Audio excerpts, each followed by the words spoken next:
Slapping gums at each other. Any chance they get. The fight clock is brought to you by Modelo. One of the greatest knockouts you'll ever see.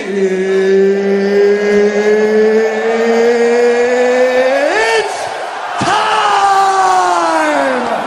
for you to sit back, relax, and listen to a complete and fucking utter armchair expert give his completely and utterly useless opinions on the one hell of an amazing sport that is MMA.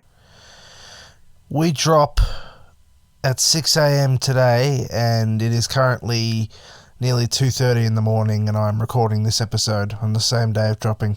It's going to be a tough deadline to try and get this episode out, but anyway, we soldier on.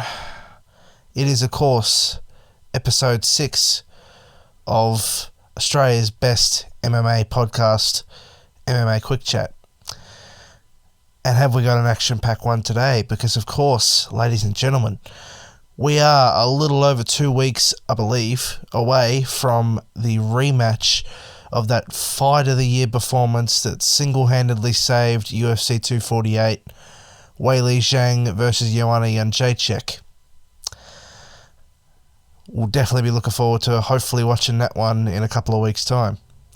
But also, ladies and gentlemen, we are absolutely spoiled as MMA fans, because after that we have the action-packed UFC 276 featuring fights such as Alexander the Great Volkanovski versus Max Holloway, and Israel Adesanya versus Jared Cannonier. Mega fights indeed, mega title fights, but also, ladies and gentlemen, it also, of course, features the man that they probably want to face Izzy in time to come, Alex Pereira versus Sean Strickland. What a leg up fight that is for him. So that to me confirms they're, of course, definitely fast-tracking Pereira to face Izzy, which, how could you blame him? I mean, Izzy's one of their new money men. But yes, ladies and gentlemen, today, or tonight, I shall be not only giving my predictions as to how I think Weili Zhang versus Joanna Jędrzejczyk 2 at UFC 275 in Singapore, the UFC's first event in Asia, as I keep saying, will end, but I will also evaluate and give my predictions on UFC 276. But, ladies and gentlemen, I've just realised that is of course not all, because after that we have UFC 277, which has Paulo Costa versus Luke Rockhold, even though Costa's trying to do his best to get out of there, but we don't talk about that. And the rematch of the fight that shocked the world last year, Amanda Nunes versus Julianna Pena. All that and more to come when we take this short breather and break. UFC 275, Saturday, June 11th, or Sunday, June 12th here in Australia, 2022, Singapore Indoor Stadium, Kallang, Singapore. I just realised too, it actually includes the main event is Glover versus Jury. I thought that was supposed to be on the last UFC card, but obviously it got moved. So the fight, but it sorry to say this. I don't write a script down before I do this podcast, so I kind of just do it on spoken words. So if I stutter or stumble or clutter, blame that. But unfortunately for Glover, I don't think that's the fight everyone's going to want to see, and it probably shouldn't have been the main event, because the fight that everyone wants to see on this card is, of course, the rematch of that fight of the year performance at UFC 248, which, as I said, single-handedly saved it from the abomination that was Izzy versus Yoel Romero. Weili versus Joanna 2. Oh boy, I can only imagine how much of a scrap this one will be. I didn't see the first one, and God, I'm kicking myself for that because, of course, you know, when I don't see the first fight and they're a banger, history shows that the second one ends up being bad. So let's hope that's not the case with this one. But who do I think will win? Well, given I hate Joanna, I hope it's Weili. And also, if she wins, you would think that sets her back on a course to the title because she'll easily beat Carla Esparza, who, of course, is the new strawweight champion as of the last UFC card, which we'll talk about after I get through the card evaluations, because I did say I was going to talk about the last card. I just remembered. But who do I think will actually win?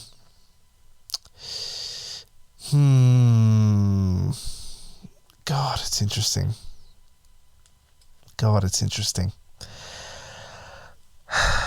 If it's left to be on the feet, you would think it's probably Weili. But if it gets down and dirty, God, I hate that. I do not want to imagine that.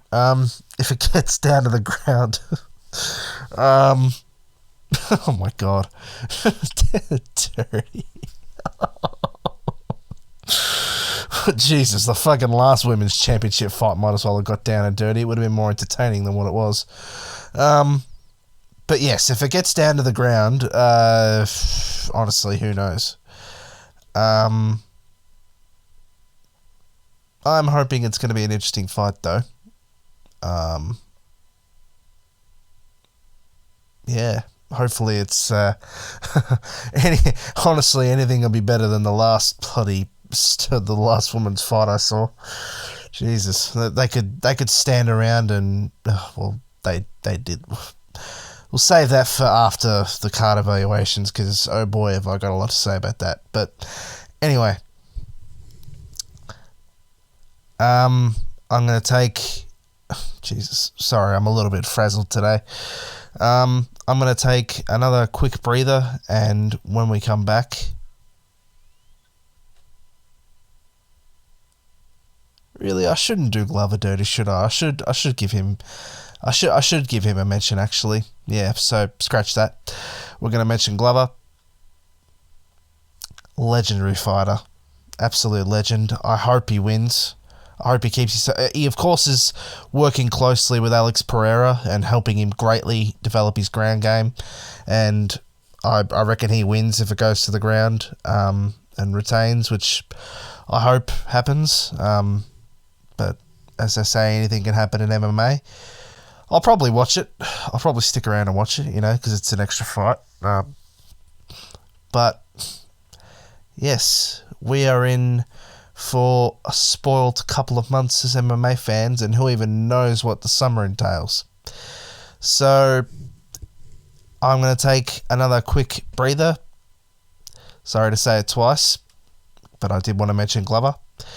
And when we come back, we will talk about UFC 276 and then UFC 277, and also I do want to briefly touch on the unfortunate abomination that was the last UFC card I witnessed, UFC 274.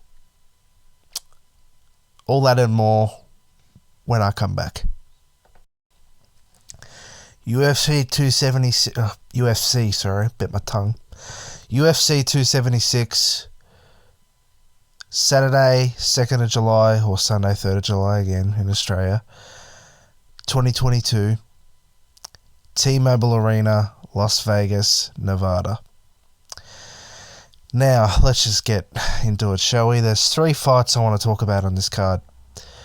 Pereira and Strickland, Volk versus Holloway 3, and obviously the main event being Izzy versus Cannonier. Now, why don't we start with Pereira, shall we? First of all, it's abundantly clear to me now that they are trying to fast-track Pereira. I suppose how can you blame him? Got a knockout in his first fight. You know, he'll have an impressive highlight reel by the time his career's over, hopefully. But it's obvious why, isn't it? They want him to fight Izzy, and you can't really blame him because, as I said, Izzy's their new money man, and also really after Jared, who else is there in the division? He's beaten Whitaker, he's beaten Vettori, he's obviously beaten Costa in controversial fashion.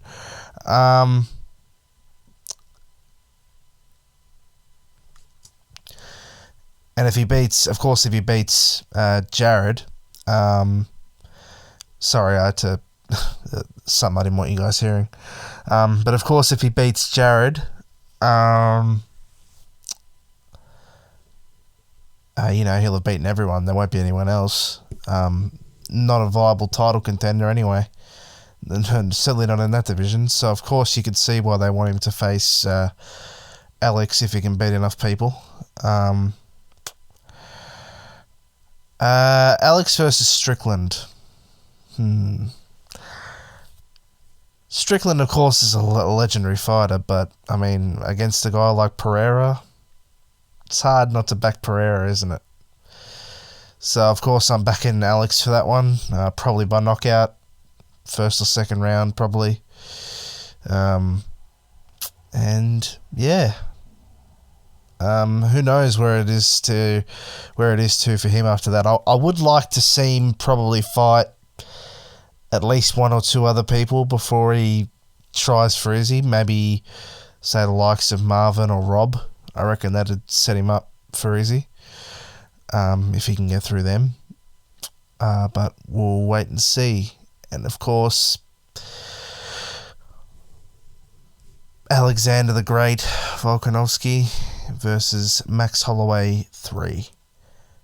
I mean, it's kind of a foregone conclusion. He just won in dramatic style. He beat the Korean Zombie, of course, and now he's fighting again 3 cards later. What a warrior that guy is, man. Of course, he's our cover photo on our social pages.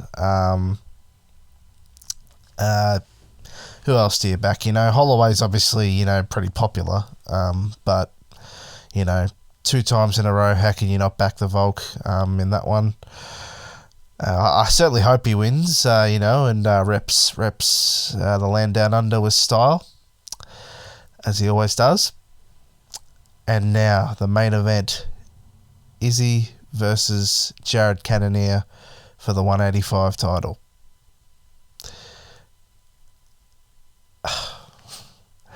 Who else can you go with at this point? I mean, yeah, you might hate him. He doesn't probably fight like most would expect him to, but I mean, what else can he do? He doesn't have the frame for it. Yeah, he can probably throw. I mean, we've seen he can throw punches hard and knock people out, but as Charles Sonnen said as well, like those fights take a lot out of you. And I dare say he was. I don't know about piss and blood, but he definitely would have taken a long time to get over the Kelvin Gastelum fight, and he probably said to himself, I'm never fighting like that again. I'm never risking getting injured like that again. So he just plays it safe, stays on the outside, and engages when you get tired. And I'm sure a lot of people hate him for that. But hey, it's how he's retained his title and he's retained his spot in the company. A lot of people thought he would probably lose it after he lost the Yarn fight because a lot was riding on him in that fight, and you could just tell by the commentary who the UFC wanted to win. Obviously, Conor all over again, become the double champ. The guy who can talk, obviously he'd be basically the next Conor. So yeah, that will be UFC 276. That is a stacked card. That is without doubt a very stacked card indeed. I'm just looking for my phone because there it is. Just need to look something up real quick. Hold on. I need to. Just know.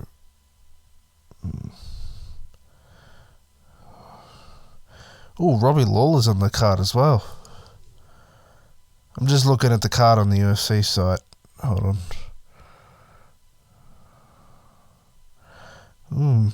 That is interesting. Yes, of course, Volk versus Holloway for the featherweight title. Strickland versus Pereira. Third from the top, second from the top.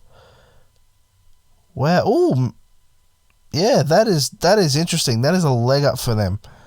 That is a leg up for Pereira. Wow. But I just noticed. Sugar Sean and Misha Tate are both on the card too. Well, that's going to be interesting. That is going to be interesting. I wonder how much of it I'll be able to get from me buying it. But yes, that is UFC 276 in Las Vegas. Christmas in July for us MMA fans. Going to take a short breather because I've been recording again for 5 minutes. Or actually a bit more than that if you include the other bit that I had to cut off. Sorry about that. And when we come back, I'm going to, of course, evaluate UFC 277, or 2 fights of it at least. And then also I want to talk about, unfortunately, the events of UFC 274. All that and more when I come back. UFC 277, Saturday, July 30th, or July 31st in Australia, 2022, American Airlines Center, Dallas, Texas. Now, I can't say too much about all the other fights, but there's 2 fights I want to talk about, as I said. Costa and Rockhold. And, of course, the rematch everyone's been waiting to see. The one who many call the greatest women's fighter in UFC history, Amanda Nunes, versus Julianna Pena II, for the belt that Amanda lost back, essentially. Because didn't I hear they're coaching the Ultimate... maybe it's an Ultimate Fighter thing. But you know what's interesting? I just read they're going to have 2 cards in the same month. Because 276 is at the start of July and this one's going to be at the end of it. What's wrong with August? But anyway, that's interesting. I don't know what made that decision come from them. But anyway. So firstly, Costa and Rockhold. Who do I think will win out of that? Well, Costa wants to be released, so you know what, if he wants to be released, you'd think he might, not try. So, you know what, I'm going to give it to Rockhold. Yeah, and also Costa's at light heavy, so it's a division he doesn't know, even though his weight really is. He could probably be a heavyweight if he wanted to, but this fight's at light heavyweight. He's fighting Luke Rockhold. Yeah, I'm going to give that to Rockhold. I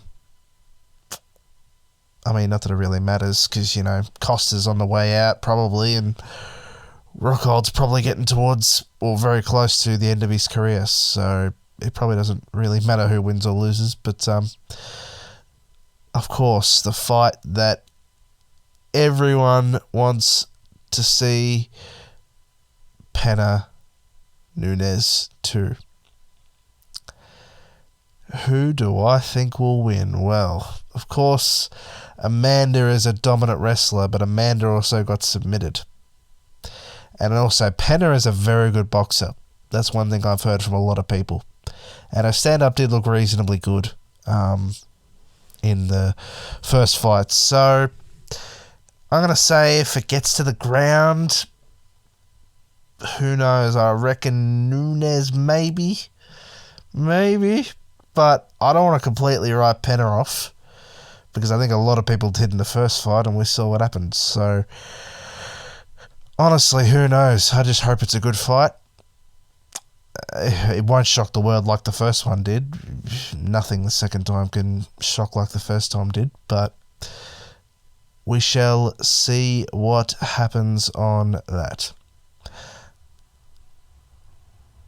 Gonna take another quick breather and listen back to this. See how it sounds, even though it probably won't sound any different.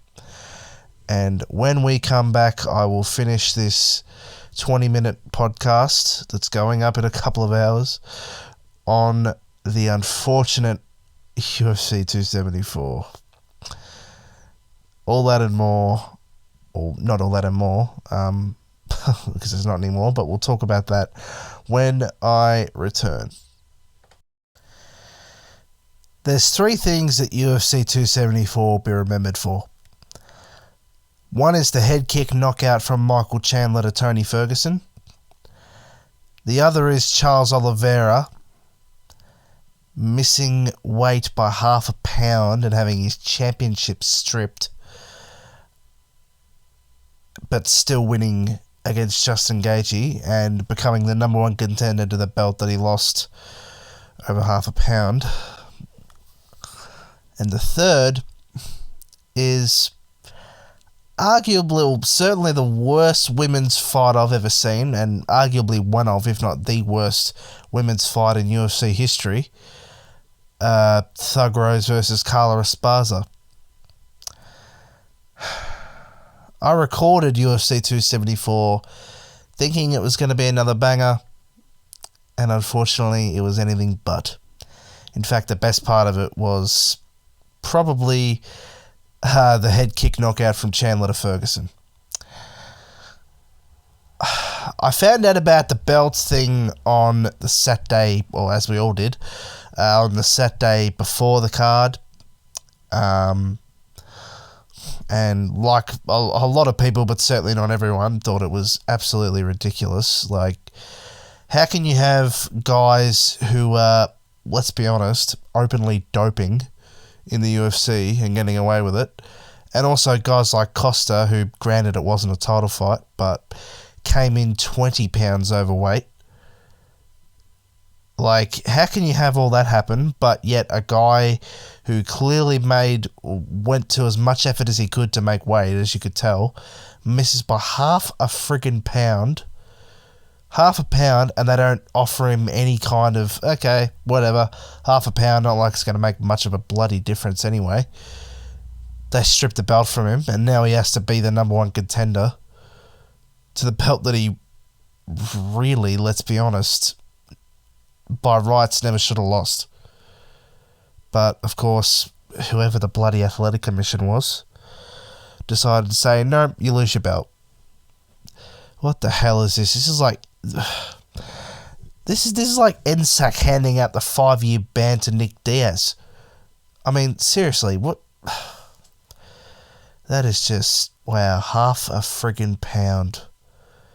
So now we're going to have to see another title fight against, you know, whoever the other bloody... Oh, well, he won, obviously, so it's not Gaethje, but who the hell are we going to see him fight for the title? Islam? Or I hope it's not Islam. I hope it's Dairush. But that's just a messed up situation. The head kick KO, that was the best part of it. I remember I was in watching it and my mate was out getting beers and I'm like, oh, fucking man, my mate missed it. He had to watch a replay of it. Ugh, that was probably the best part of the whole card. And then we get to the absolute snooze fest that was the co-main event. I've seen some bad fights. Izzy versus Jan. You know, Romero and Izzy. I've seen my fair share of bad fights with not much happening in them, but I can confidently say this one was by far the worst I have ever seen. Women or men. I said to me and my mate were sitting there just drinking beer for the whole thing, because that's all we could do. We had to drown our sorrows in the bloody beer. But I remember I said to him, I said, mate, there is a freaking YouTube channel that makes the worst MMA fights ever videos. This fight will make it onto the next installment. 100%. You know, Joe Rogan's commentary was actually the highlight of the fight. Like, seriously, that... I know Rose loves Pat Barry, but Jesus Christ, he actually gave her advice to stay back and do nothing. And Carla couldn't really do anything because, you know, I mean, I can understand, you know, you being scared of being taken down again because that's what happened in the last fight, but is the option to just do nothing and waste everyone's time? Like, the look on Dana's face when he came in to present the belt said everything. It was, I was surprised he was there to give him the belt, because he's been known to give belts to managers if he's been pissed off enough with the fight, and that's what I thought he'd do with this one. So, yeah. What a joke. What an absolute joke that fight was. But, yeah. Of course, Carla Esparza is now the champion because of a lot of people thought she shouldn't have been. A lot of people thought no one should have been. Should have just been declared vacant, which I'm sure a lot of people would have been happy about. But, of course, if Weili beats Joanna again, you would think that probably segues her to the title, because she'll easily beat Carla and be the champion again, hopefully. It's crazy to think that Thug Rose beat Weili in, you know, freaking convincing fashion, and then comes back and, you know, puts on that effort. Jesus. Yeah, I've heard of some bad cards, you know, UFC 200, UFC 1, was it 51 or 61? The one that got cancelled because Jones wouldn't fight Chael Sonnen. I'm pretty sure it was either 51 or 60. I think it could have been 51. I don't remember, but it was one of the two. Anyway, long story short, I've seen and heard of some bad cards, but this one would have to be up there as one of the worst. It was just an absolute shit show. But anyway, hopefully the cards that we have coming up, and the worst part is, me and my mate brought it. Me and my mate brought the card thinking it was going to be good, and it just wasn't. We really should have gone to the pub to see it. But anyway, hopefully the cards that are coming up turn out better than the abomination that was UFC 274. But anyway, that'll be it for this one. Christmas in July for us MMA fans, and we do not even know what summer entails. Because I've kind of covered 3 fight cards in this one, the next one or the next couple maybe, because it's over a couple of months, or 2 months at least, I might just pick a random card and evaluate it, I think, because we're not going to have much else to talk about unless something drastic happens. But yeah, anyway, that'll be it, guys. Hopefully you all enjoy the coming fights as I will, and yeah, till next time, guys, take it easy.